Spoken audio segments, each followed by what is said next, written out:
என்ன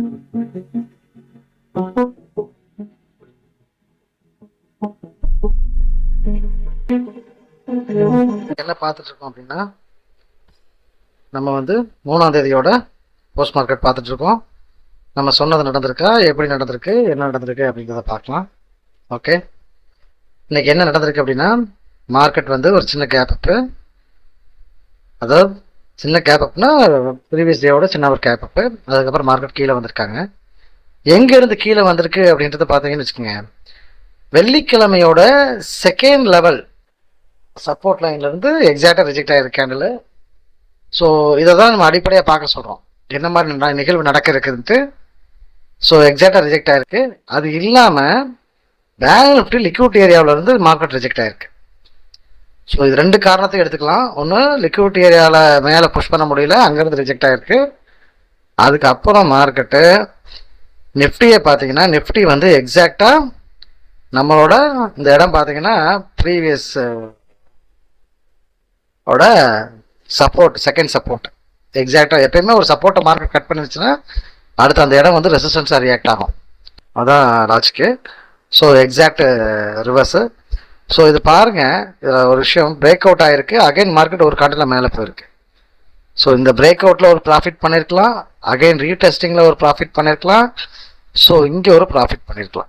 ஸோ இன்னைக்கு மார்க்கெட்டு 3 தடவை கொடுத்துருக்குது. யாருக்கு அப்படின்னா, ஆப்ஷன் பையருக்கு நம்ம இடத்துல 3 தடவை வாய்ப்பு கொடுத்துருக்கு. அகைன் மேபி நீங்கள் ஒரு கரெக்டான ட்ரேடராக இருந்தீங்கன்னா அகைன் இங்கே ஒரு கால் எடுத்து அகைன் கால் சைடில் ஒரு ப்ராஃபிட் நம்ம பண்ணியிருக்க முடியும். அதில் மாற்று கருத்து இல்லை. சரி, ஓகே. இதுக்கு அடுத்து இன்னொரு விஷயம் இருக்குது, அதையும் பார்த்தலாம்னு சொல்லிட்டு இப்போ பாருங்கள், மார்க்கெட் இன்னைக்கு அப்பர் சைடு பிரேக் அவுட்டுக்கு பெருசாக ப்ரீமியம் கொடுக்கல. இதை மறுபடி வந்து இதை அப்படியே கொண்டு போயிட்டாங்க. ஸோ இது நம்ம நிறைய சினாரியோ பார்த்துருக்கோம். இந்த மாதிரி அப்பர் சைட்லேயோ இல்லை ஒரு கவரிங்லேயோ மார்க்கெட் வந்து ப்ரீமியம் தரலைன்னா அடுத்த நாள் என்னவா இருக்க வாய்ப்பு அப்படின்னு சொல்லியிருக்கோம். என்னவா இருக்க வாய்ப்பு அப்படின்னா, மார்க்கெட் வந்து நாளைக்கு ஒரு கேப் அப் இருக்க சான்ஸ் இருக்குது. 2 வாய்ப்பு தான். மார்க்கெட் ஒரு கேப் அப் இருக்க சான்ஸ் இருக்குது. ஃப்ளாட் ஓப்பன் ஆனிச்சுன்னா மார்க்கெட், இல்லை ஒரு கேப் டவுனாக இருந்தாலும் மார்க்கெட் வந்து இந்த இடத்த மார்க்கெட் கட் பண்ணி மேலே ஒன் சைடாக போகிறதுக்கு வாய்ப்பு இருக்குது. ஒரு நல்ல ஹை போகிறதுக்கு ரீசன் வாய்ப்பு. எப்பவுமே இந்த செகண்ட் லெவலில் ரிவர்ஸ் ஆச்சுன்னா மார்க்கெட் வந்து இந்த இடத்த பார்க்கணும், இங்கே வரணும். ஆக்சுவலாக எக்ஸ்பெக்டிங், நான் எங்கே எதிர்பார்த்தேன்னு நான் சொல்லிடுறேன். மார்க்கெட் வந்து நம்ம எதிர்பார்த்த இடம் வந்து இதுதான். அதாவது இந்த இடத்த ரீடெஸ்ட் பண்ணதுக்கப்புறம் மார்க்கெட் வந்து நிச்சயமாக வந்து இங்கே போய் தான் ரிவர்ஸ் ஆகணும் அப்படின்றத லாஜிக் இருந்துச்சு. நான் எதிர்பார்த்தது இந்த இடம் தான் எதிர்பார்த்தேன். அன்ஃபார்ச்சுனேட்லி மார்க்கெட் வந்து அங்கே போகலை. பார்க்கலாம், நாளைக்கு இதுக்கு ப்ராபபிலிட்டி இருக்குது, இது மாதிரி தான் நடக்கும். ஏன்னா இப்போ அதுக்கான ப்ரீமியம், இந்த பிரேக் அவுட்ஸ்க்கான ப்ரீமியம் நிச்சயமாக கொடுக்கணும். ஏன்னா இந்த இடத்துல ஒரு தோத்துருக்காரு. இந்த இடத்துல வந்து பெரிய ஒரு லாஸ் நடந்திருக்கு. இந்த லாஸ்க்கு வந்து ரெக்கவரி நிச்சயமாக வந்து நாளைக்கு கண்டிப்பாக இதில் கொடுக்கணும் மார்க்கெட்டு. அதான். ஸோ இந்த மாதிரி அடிப்படையான விஷயங்களை பேஸ் பண்ணி ட்ரேட் பண்ணிங்கன்னா எப்பவுமே நம்ம லைனை பொறுத்த வரைக்கும் லாஜிக்கலாக இருக்கும். அதே மாதிரி இந்த இடத்துல கவர் பண்ணதுக்கப்புறம் பாருங்கள், பேங்க் நிஃப்டியுமே அந்த இதுக்கப்புறம் மூவ் பண்ணல. பேங்க் நிஃப்டி இறக்குறதுக்கு தான் கடைசி வரைக்கும் முயற்சி பண்ணிட்டே இருந்தாங்க. இந்த இடத்துல பேங்க் நிஃப்டி தான் கடைசி வரைக்கும் இறக்குறதுக்கு முயற்சி பண்ணிருந்தாங்க. ஆனால் கடைசி வரைக்கும் பேங்க் நிஃப்டி வந்து அதுக்கு இடம் கொடுக்கவே இல்லை. ஸோ இந்த இடமெல்லாம் நம்ம விட்டு பார்க்கணும். அப்போ இந்த மாதிரி இடங்களில் போய் நம்ம வந்து புட்டாகி மார்க்கெட் ஒன் சைடு ஆயிடுச்சு, கீழே போயிடுச்சு, நம்ம புட்டை பை பண்ணக்கூடாது. நம்ம எக்ஸாக்டான லெவல்ஸ் கொடுத்துருக்கோம். இதை கட் பண்ணால் நம்ம ஆல்ரெடி சொன்ன மாதிரி இந்த இடம், இந்த 192 பாயிண்ட்டுக்கு கீழே உங்களுக்கு மார்க்கெட் வந்து இது நம்ம ஆல்ரெடி நம்ம நிறைய வீடியோவில் சொல்லியிருக்கோம். ஸோ இந்த மாதிரி பிரித்து பார்த்து தான் நம்ம ட்ரேட் பண்ணி பழகணும். பிரித்து பார்த்து ட்ரேட் பண்ணி பழகினா தான் உங்களை சர்வே பண்ண முடியும். பாருங்கள், இதுலேயுமே இந்த மணி இந்த இடத்துல நீங்கள் கவரிங்கில் ஒரு கால் எடுத்திருந்தீங்கன்னா கூட அந்த ஸ்டாப் லாஸ் கட் பண்ணிட்டு மேலே போயிருக்கோம். ஸோ அதனால தான் நம்ம எப்பயுமே நம்ம லாஜிக் வந்து ஸ்பாட்டில் இடத்த கட் பண்ணுற வரைக்கும் ஹோல்டு பண்ணுங்கன்னு நம்ம சொல்லுவோம். ஸ்டாப் லாஸ் பெருசாக போட வேணான்னு.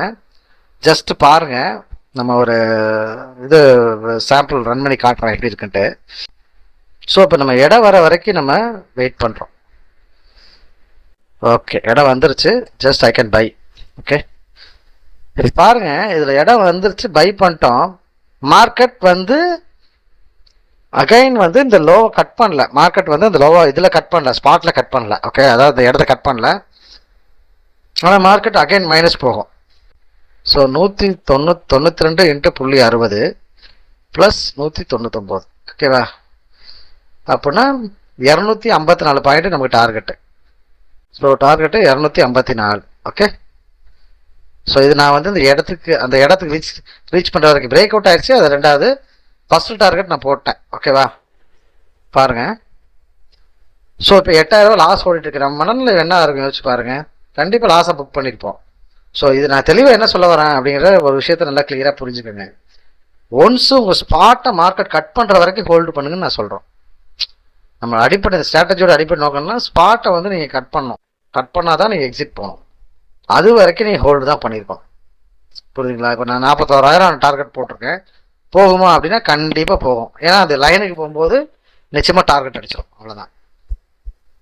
இதை வந்து தெரியாமல் நம்ம நிறைய பேர் என்ன பண்ணுறோம் அப்படின்னா பயந்துட்டு இல்லை போகாது போகும் அப்படின்ற மாதிரி ஒரு சூழ்நிலை இருந்துக்கிறீங்க. ஸோ அவ்வளோ டார்கெட் கம்ப்ளீட் ஆயிடுச்சு. ஜஸ்ட் ஃபார் ஒரு இது ஒரு 15 மினிட்ஸ் கேண்டில் அந்த டார்கெட் போயிருக்கும் மார்க்கெட்டில். ஸோ அப்போ எப்படி டார்கெட் போடணும்? இப்போ பிரேக் அவுட் ஆயிடுச்சு. அகைன் மார்க்கெட் மேலே தான். அதுக்கப்புறம் 30 பாயிண்ட் மேலே போயிடுச்சு மார்க்கெட். பாருங்கள், பிரேக் அவுட்டுக்கு அப்புறம் அந்த இடத்துக்கு மேலே 30 பாயிண்ட் ட்ராவல் ஆயிருக்கு. ஜஸ்ட் வந்து அந்த இடத்துலேருந்து என்ன ப்ரீமியம் ஜெனரேட் ஆயிருக்கு பாருங்க மார்க்கெட்டில். ஸோ இப்படி பிரித்து பார்த்து ட்ரேட் பண்ணி பழகுங்க அப்படின்றத நம்ம அடிப்படையாக சொல்கிறோம். ஸோ அப்போ நம்ம இடத்துக்கு வரலைன்னா, திரும்பவும் சொல்கிறேன், நம்ம இடத்துக்கே மார்க்கெட் வரலைன்னா அன்னைக்கு சைடு வேஸ்ட் தான். இதை நல்லா புரிஞ்சுக்கிட்டிங்கன்னா நீங்கள் ட்ரேடிங்கில் எவருக்குன்னா சக்ஸஸ் பண்ண முடியுன்றதுல மாற்று கருத்து கிடையாது. இல்லை புரிஞ்சுக்கலன்னா நிச்சயமாக நீங்கள் வந்து லாஸ் பண்ணிட்டு தான் இருப்பீங்க. இதில் மாற்றமே இல்லை. நம்ம இடம் வந்துச்சுன்னா ட்ரேட் எடுங்க, நிச்சயமாக ப்ராஃபிட்டு, ஒரு டீசெண்டான ப்ராஃபிட் இருக்கும். முன்னாடிலாம் வந்து பேங்க் நிஃப்டி 40 பாயிண்ட் கொடுக்குறது கஷ்டப்படும். இன்றைக்கி 100 பாயிண்ட்லாம் சர்வசாதாரணமாக கொடுக்குது. சரிங்களா? ஸோ அப்போ நம்ம எப்படி நம்ம ட்ரேட் பண்ணணும் அப்படின்றத நீங்கள் தான் பிளான் பண்ணிக்கிறோம். ஆப்ஷன் பையராக இருந்தீங்கன்னா நிச்சயமாக இந்த இடங்கள்ல இல்லாமல் நீங்கள் ட்ரேட் எடுத்தீங்கன்னா நிச்சயமாக லாஸ் தான் பண்ணுவீங்க. அதில் மாற்றம் இல்லை. ஸோ இந்த வீடியோ பிடிச்சிருக்குன்னு நம்புகிறோம். வாங்க இதுக்கப்புறம் 4ஆம் தேதியோட ப்ரீ மார்க்கெட் எப்படி இருக்குன்னு பார்க்கலாம். எப்படி லெவல்ஸ் கொடுக்க போகிறாங்கன்னு பார்க்கலாம். நம்ம ஆல்ரெடி சொல்லியிருக்கோம் லைனுக்கு மேலே இருக்குது மார்க்கெட்டு. ஸோ அதுக்கான ப்ரீமியத்தை மார்க்கெட் கொடுக்கல அப்படின்னா மார்க்கெட் என்ன ரியாக்ட் பண்ண காத்துட்டு இருக்குது அப்படின்னா மேலே புஷ் பண்ணுறது காத்துட்டு இருக்குது. உண்மையிலேயே அப்படி தான் இருக்குதா? லெவல்ஸ் எந்த இடத்துல கொடுத்துருக்காங்க வந்து வீடியோ பார்க்கலாம். வாங்க பார்க்கலாம். 4ஆம் தேதியோட ப்ரீ மார்க்கெட் பார்த்துட்டு இருக்கோம். என்ன கொடுத்துருக்காங்கன்னு பார்க்கலாம். 22,388, 22,293, 22,005, 21,912 இதுதான் வந்து லெவல்ஸாக கொடுத்துருக்காங்க. ஸோ இந்த லெவலில் வரும்போது ட்ரேட் பண்ணுங்க. ஒரு பிரேக் அவுட்டோ அங்கேருந்து ஒரு ரிவர்ஸ் ஆகுதா அப்படின்னு பார்த்துட்டு ட்ரேட் பண்ணுங்க. நிச்சயமாக ப்ரீமியம் இருக்கும். நிச்சயமாக வந்து நீங்கள் லாஸுக்கு வாய்ப்பே இல்லை. நம்மளோட சேனலோட நோக்கம் பார்த்தீங்கன்னா சின்ன லெவலில் மார்ஜினை வச்சுட்டு நல்ல பெரிய லெவலில் ப்ராஃபிட் பண்ணக்கூடிய மக்களுக்காக மட்டும்தான். பெரிய லெவலில் மார்ஜினை வச்சுட்டு பண்ணக்கூடிய மக்களுக்கு கிடையாது. ஏன்னா சின்ன லெவல்ஸ் இருக்க மக்களுக்கு எந்த இடத்துல இப்போ பெரிய லெவலில் மார்ஜின் இருக்குன்றவங்க பார்த்தீங்கன்னா 10 பாயிண்ட் 15 பாயிண்ட் போட்டால் போதும். பட் நம்ம சொல்றது பார்த்தீங்கன்னா 40 பாயிண்ட் 50 பாயிண்ட்லாம் ரொம்ப சின்ன லெவலில் மினிமம் லெவலில் மார்ஜின் வச்சுட்டு ஒரு 30,000 40,000 வச்சு ஒரு லாட் 2 லாட் எடுக்கிறாங்க அப்படின்னா ஒரு 3,000 4,000 7,000 10,000 இந்த லெவல்ஸில் ப்ராஃபிட் பண்ணுறதுக்கு இது ஒரு நல்ல சான்ஸ். நல்லா புரிஞ்சுக்கோங்க. நாளைக்கு வந்து சென்செக்ஸ் எக்ஸ்பைரி இருக்கு. நாளைக்கு நம்ம இடத்துக்கு வந்து நிச்சயமா ஜாக்பாட் இருக்கு. அதை மறந்துட வேண்டாம். நம்ம இடத்துக்கு வருதா அப்படின்றத பார்த்து கவனமா ட்ரேட் பண்ணுங்க. அதே மாதிரி பேங்க் நிஃப்டியோட லெவல்ஸ் எப்பவுமே சொல்லியிருக்கோம். நம்ம வந்து லெவல்ஸ்க்கு மார்க்கெட் வர சான்ஸ் கிடையாது. ஸோ நீங்கள் வந்து லிக்விடிட்டி பேஸ் பண்ணி தான் மார்க்கெட் ரன் ஆகும். ஸோ லிக்விடிட்டி பார்த்துட்டு எங்கெங்க இருக்குன்ட்டு. ஸோ நிச்சயமாக பேங்க் நிஃப்டியோட மூவ்மெண்ட்டுக்கு நிஃப்டி ரிஃப்ளெக்ட் பண்ணும். நிஃப்டியோட மூவ்மெண்ட்டுக்கு பேங்க் நிஃப்டி நிச்சயமாக ரியாக்ட் பண்ணும். அதில் எந்த மாற்றமும் இல்லை. ஸோ கவனமாக இருங்க. நம்ம இடத்துக்கு வந்து ட்ரேட் பண்ணுங்க. நிச்சயமாக ஒரு profit. Okay friends, thank you. Video பிடிச்சிருந்தா லைக் பண்ணுங்கள், சப்ஸ்கிரைப் பண்ணுங்கள், அப்படியே பெல் பட்டனை அமைக்க விட்ருங்க.